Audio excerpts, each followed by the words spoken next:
La première période qui coule, on va dire, du XVIIIe siècle jusqu'aux années 30, c'est véritablement une académie des beaux-arts.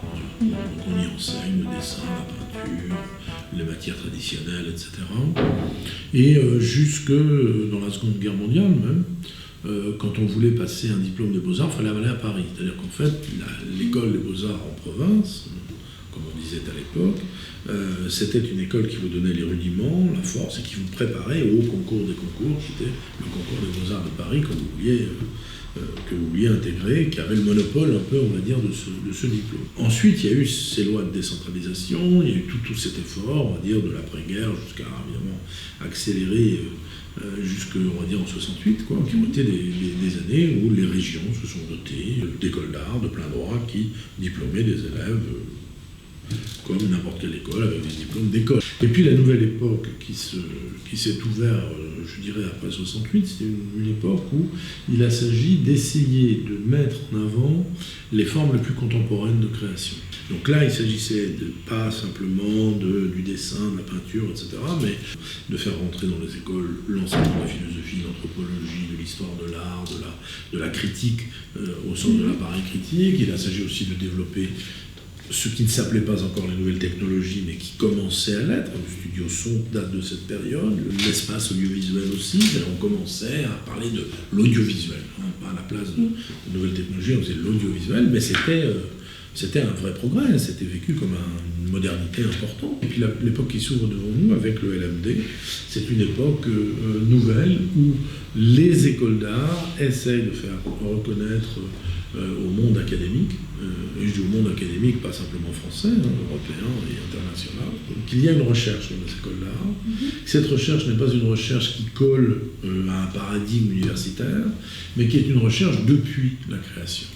C'est pour ça que je préfère moi parler de recherche-création que de recherche tout court. Je dirais que c'est notre responsabilité maintenant, c'est de se faire reconnaître comme des établissements d'enseignement supérieur de plein droit, même si, évidemment, ils gardent une spécificité eu égard à l'art. Voilà.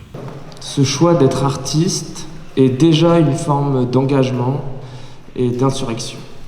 On se situe sur deux grands enjeux. Le premier enjeu, c'est la réorganisation du campus de la Bouloire, dans lequel on fait partie de ce plan campus. On a pris l'initiative, accompagnée par la BRAC, d'un projet qui s'appelle le projet Plateforme, qui regroupe les écoles d'art de Dijon, de Châlons, donc la nôtre, puis les deux classes préparatoires de Beaune et de Belfort.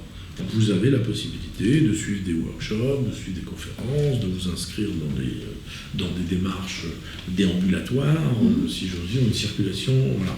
Et l'expérience prouve qu'effectivement, cette présentation dynamique d'un territoire à l'échelle de la grande région, Bourgogne-Franche-Comté, c'est ce qui stimule aussi l'attractivité de l'école.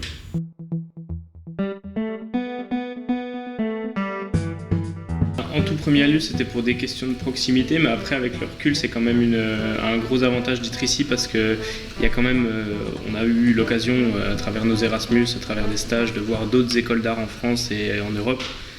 Et il s'avère qu'ici, on a quand même la chance d'avoir beaucoup de moyens qui sont alloués à la création, beaucoup de matériel, beaucoup d'espace aussi, puisque l'école, c'est la première qui a été fabriquée pour être une école d'art. Le bâtiment a été fait pour ça, donc l'espace est adapté. On a beaucoup de place, on a beaucoup de moyens, on a beaucoup de temps aussi.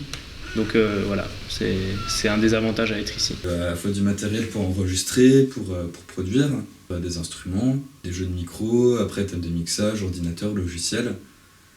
Et ne serait-ce que cette configuration, enfin ces deux pièces-là qui forment ce studio son, tout ça en fait nous donne des conditions de travail vraiment quasi ou alors vraiment professionnelles, quoi. Donc ça, en tant qu'étudiant en école d'art, on est mieux équipé que dans beaucoup d'écoles de musique ou de conservatoires. C'est assez incroyable. Par rapport au matériel au conservatoire, c'est bien équipé aussi, mais en termes de salle d'enregistrement, c'est-à-dire vraiment avec l'acoustique travaillée prévue pour, j'ai jamais vu ça ailleurs. Enfin, dans aucune autre école. C'est vraiment ce qu'on retrouve dans un studio professionnel. Beef Mark had a chance to come back and say fuck that. Cross these chumps, name out of my own track, bastards out of his own.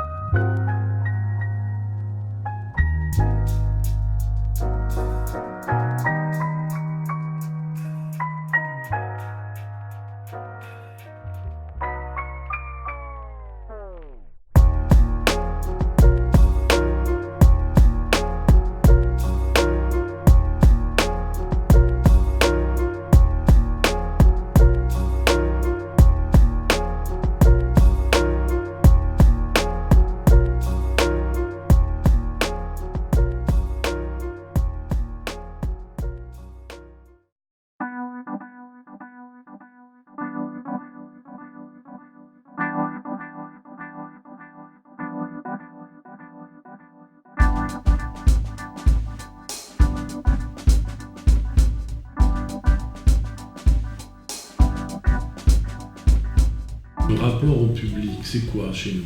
C'est la capacité, par exemple, d'organiser des événements qui nous ancrent dans le territoire, qu'il faut qu'on ait connus, repérés, et j'espère aimer. Les journées portes ouvertes, qui sont thématiques. Pourquoi elles sont thématiques? Parce qu'il n'y a rien de pire que les journées portes ouvertes, qui seraient simplement journées portes ouvertes sur l'école, parce que ça veut dire que la personne qui est venue une fois, elle ne revient pas. Les journées thématiques font que le public, tout venant, tout le monde, pas seulement les gens qui veulent faire des études d'art, mais tous les autres, leurs familles, leurs parents, mais aussi les étudiants du campus de la Mouloire, les gens de Morapon et au-delà de la ville, viennent une fois par an au moins à l'école, en mars, on parle de 3 000 à 4 000 personnes, pour visiter l'école, rencontrer les élèves qui y travaillent, etc. Donc ça c'est une première réponse d'ouverture au public, c'est une école extrêmement ouverte de ce point de vue-là. Le projet, ça s'est monté avec Valérie, qui est en 5e année art, et qui souhaitait juste qu'on puisse récupérer des fonds pour peut-être faire un voyage ou faire une sortie au musée. Et du coup, on est 5 filles de différentes promos à avoir ramené tout ce qu'on avait, et en fait, on vend à prix libre. Et on essaye de faire des trocs entre nous avant, et en fait on aimerait bien développer ça pour faire ça une fois par mois, et que ce soit des trocs de vêtements, d'objets, de vaisselle, de produits ou des objets pour l'art, pour les cours. Et du coup voilà, et donc on propose ça pour les portes ouvertes pour faire un petit salut, on est là.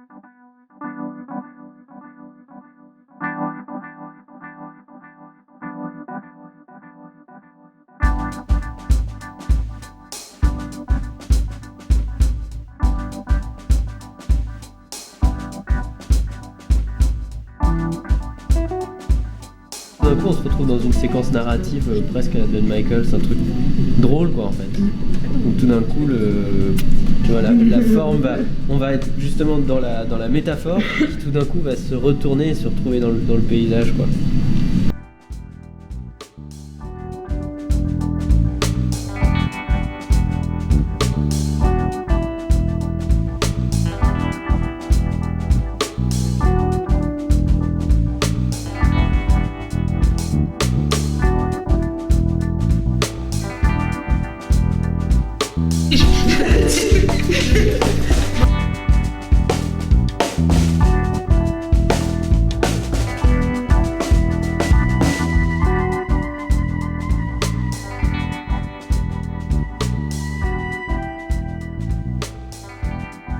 C'est une école supérieure d'art qui fait partie des établissements d'enseignement supérieur artistique dont le ministère de la Culture a la tutelle scientifique. Il y a une sorte de co-tutelle avec le ministère de l'Enseignement supérieur et de la Recherche qui expertise les écoles, c'est les nôtres, et leur donne le droit, ou non, ça se passe mal, ce qui n'est pas notre cas, que merci, de délivrer des diplômes de plein droit à valeur européenne qui sont maintenant des masters.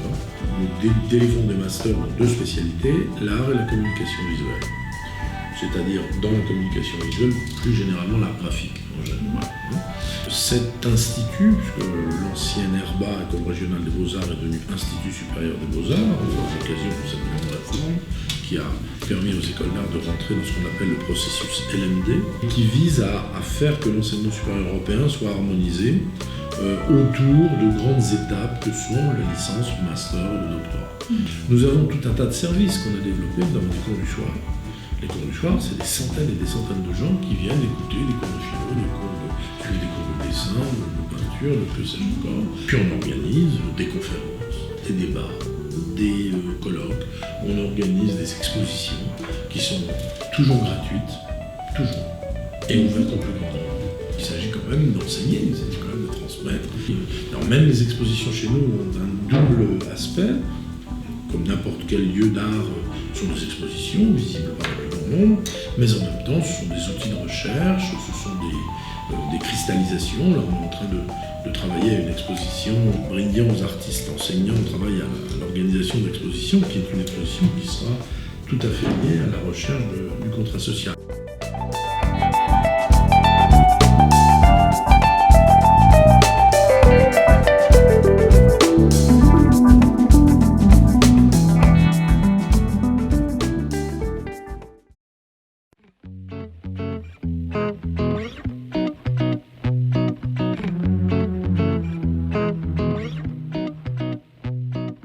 Moi, pour mon projet de mémoire, j'ai travaillé sur la collaboration comme terrain d'expérimentation et d'apprentissage mutuel.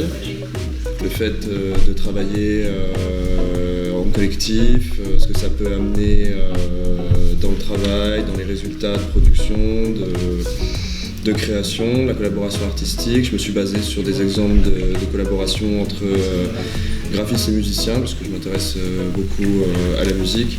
Et du coup, pour mon projet de diplôme, j'aimerais justement avoir la possibilité de travailler avec un musicien en collaboration sur un projet commun et voir qu'est-ce que ça peut faire surgir, quelles problématiques ça va poser, et puis essayer de créer quelque chose de... Justement, la collaboration pour moi est un terrain d'innovation, donc c'est ce qui m'intéresse.